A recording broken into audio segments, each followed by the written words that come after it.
Hi, this is Adolph Oliver, and in this lesson we're going to talk about graphing inequalities. Now, as you progress in your algebra training, you'll learn different ways of doing this, and we're going to introduce you here to the circle method of graphing inequalities where there's just a single variable. Let's give you some examples of how this can be done. Let's say I've got x greater than 2. And I'll also put down here x greater than equal to 2. Okay, well, I'm going to draw a number line here to work with each one of these. Here they are. And let's say that this happens to be the spot here, which is 0 on both. So this would be 1, and this would be 2, for instance. And what we're going to do is show you the circle method that is used in algebra to be able to draw a graph for these guys. Now, first, x greater than 2. Notice there's no equal bar with this inequality. We'll see that in the next one coming up here. So here the x values have to be strictly greater than 2. Now remember, the inequality symbols work really nice. The larger side here, going toward our variable, means our variable has to be larger than the 2. Well, here's what folks have worked out to do this. Make a circle right at 2, but leave it open. Now, this circle centered at 2 means this is the boundary for our values of x, but the fact that we haven't filled it in and left it open indicates that the exact value of x equals 2 is not part of our solution. That's because we don't have the equal bar here. Now, since the x's are supposed to be getting larger, what we do then is simply darken in the number line in the direction where x is getting larger and put an arrow over there indicating that's the way it goes. Now the second example, x greater than equal to 2, is very similar. The only difference now in the circle method is we do this. We darken in the circle centered right on 2. Well, that means now that 2 is still a boundary, but 2 is also a possible answer because we have that equal bar here with the inequality. And once again, the values are getting larger. The x is allowed, so we go indicate it off to the right. Now, we could do the same type of thing with values going the other direction. Let's say that I've got x less than 2 and x less than equal to 2. Okay, once again, I can draw lines here that I'm going to use to be able to graph these guys. And again, if this is my 0 location, and this would be 1 in both of them, and this would be 2, for instance, then now the same idea holds. I'm going to have here, again, an open circle for the first one because there's no equal bar here. So that means our boundary is at x equals 2. But again, x equals 2 is not one of the allowed solutions. But now notice the small side of the inequality is pointing toward the variable. That means the x's have to be getting smaller. Well, which way do the x's get smaller? Toward the left. So now we darken in the number line toward the left and draw the arrow pointing that way. It goes on forever as far as you want. And of course, the only difference in the next one is we make a solid circle and again indicate all the values going to the left. The solid circle now means, of course, that the boundary 2 can be a solution. X could equal 2 because of the equal bar.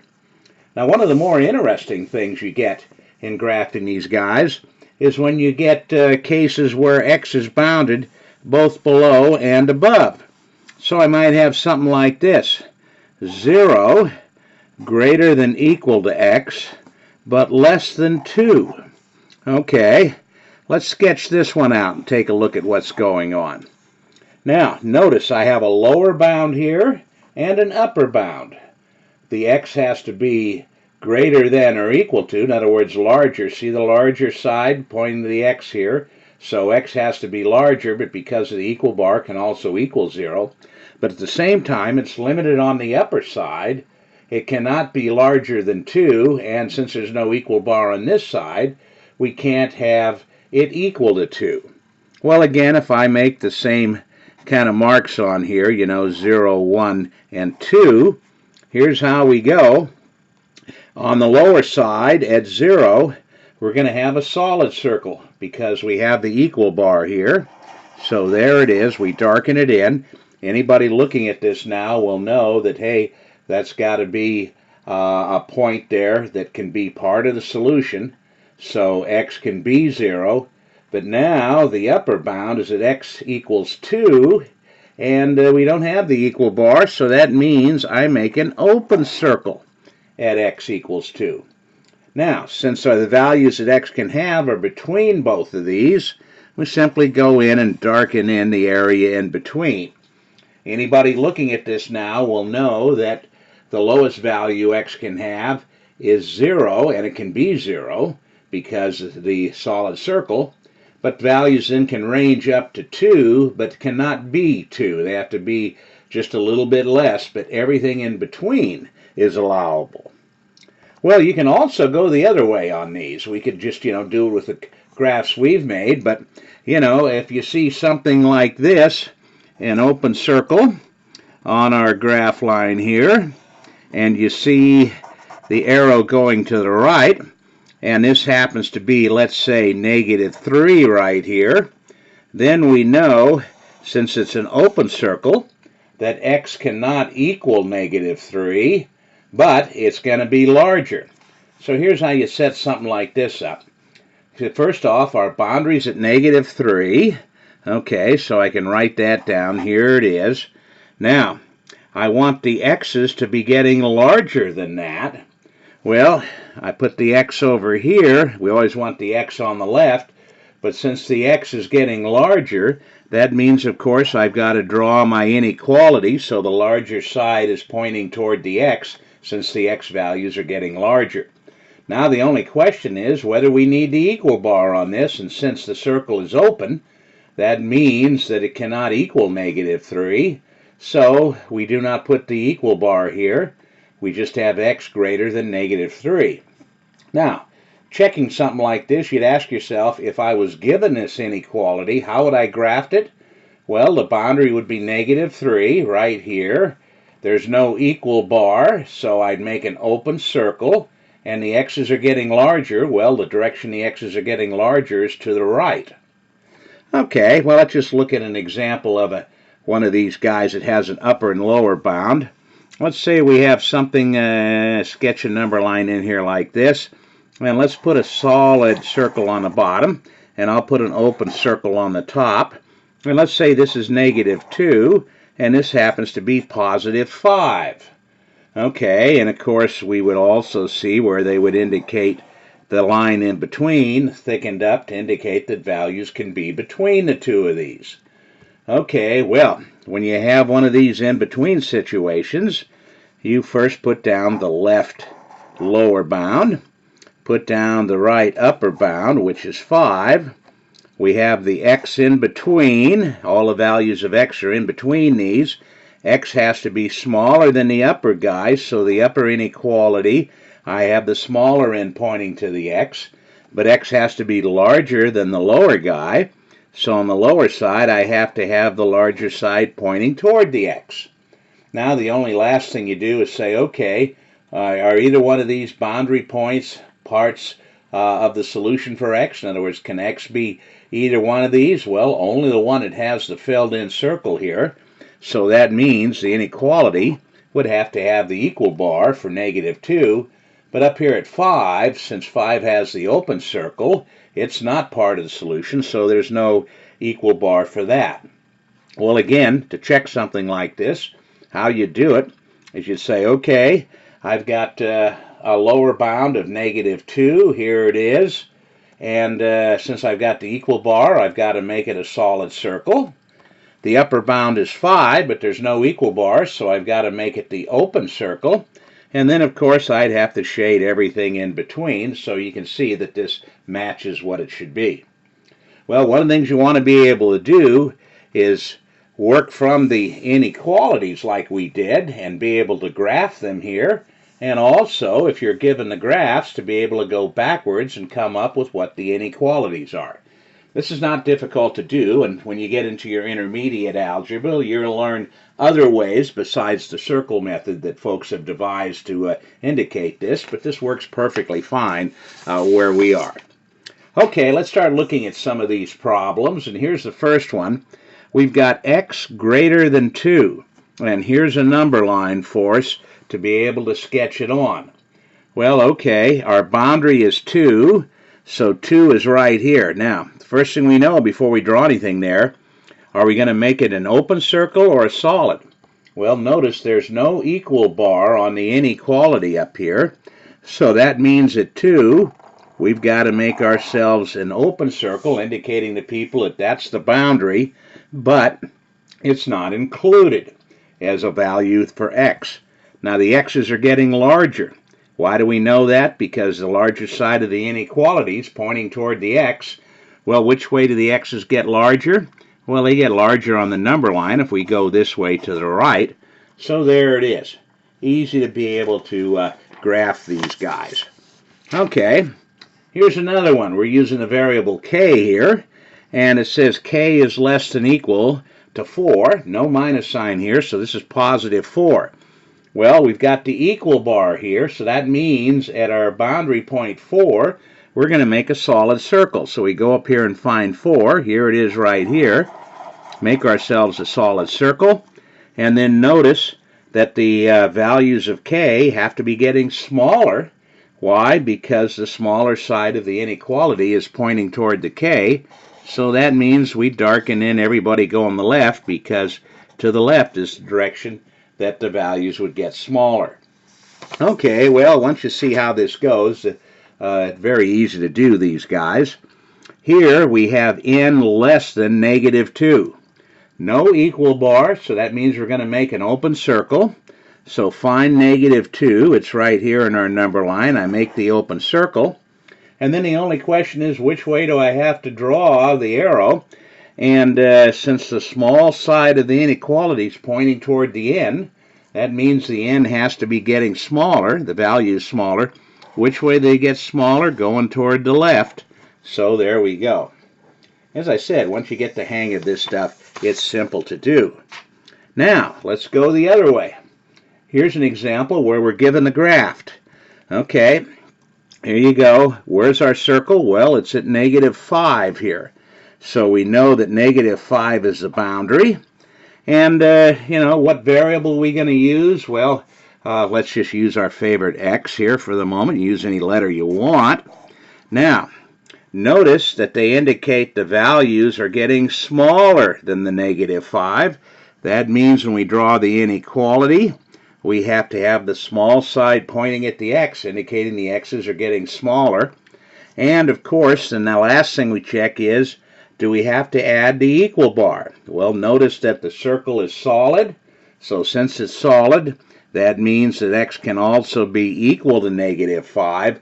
So we end up then with our inequality based on this graph, x less than equal to negative 5. Okay, well, here's another example. This time we've got an open circle. Again, where is that boundary point? Well, it's at x equals 1 here. So here's our boundary 1. And if I use the variable x again, you can use any letter you want, but let's say we use our x. Here it is.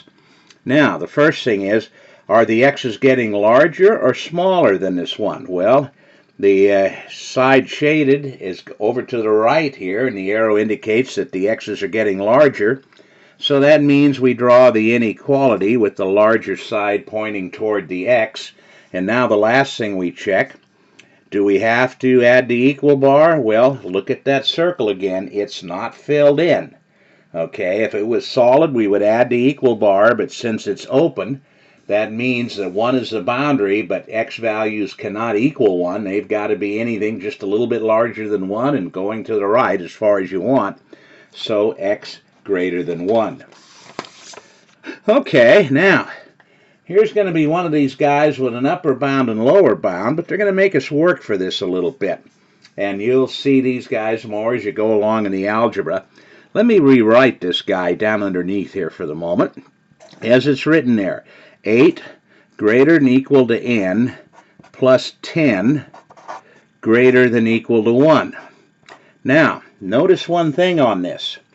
The way we normally graph these guys is we have the lower bound on the left and the upper bound on the right.